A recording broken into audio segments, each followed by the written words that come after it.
তাদের ধর্মকেও আমরা সম্মান করি। আমাদের মসজিদের ভিতরে আজকে দেখা যায় মহাদেবের পূজা হচ্ছে জ্ঞানকবি মসজিদ।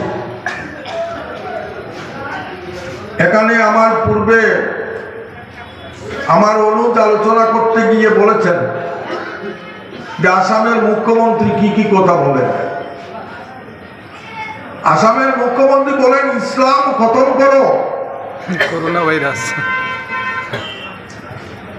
যেভাবে করোনা মহামারীর সৃষ্টি হয়েছিল, করোনা মহামারী, এইভাবে যাতে মুসলমান সম্প্রদায়ের কে করোনা মহামারীর মতো ইসলাম ধর্মাবলম্বীদের খতম করো। আর সেই রাজনৈতিক দলে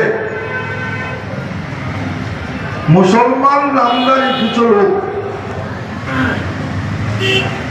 কিছু আলী, কিছু মিয়া আমাদের সম্মুখে এসে বক্তব্য রাখছেন যে ভারতীয় জনতা পার্টিকে ভোট দেওয়াচ্ছে। তো বন্ধুগণ, এই চিন্তাধারাটা এবারকার নির্বাচন কিন্তু এটা গ্রাম পঞ্চায়েতের নির্বাচন নয়, এটা বিধানসভা নির্বাচন নয়। এই দেশ আগামী দিনে কিভাবে চলবে, দেশের সংবিধান থাকবে কিনা, দেশের গণতন্ত্র থাকবে কিনা,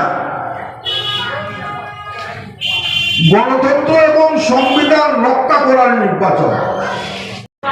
হক ফার্নিচার এখানে রয়েছে সুলভ মূল্যে সমস্ত খাট পালং থেকে শুরু করে শোকেস, গডরেজ, আলমারি, এমনকি রয়েছে বিভিন্ন ধরনের সোফা সেট থেকে A to Z প্লাস্টিক সামগ্রী।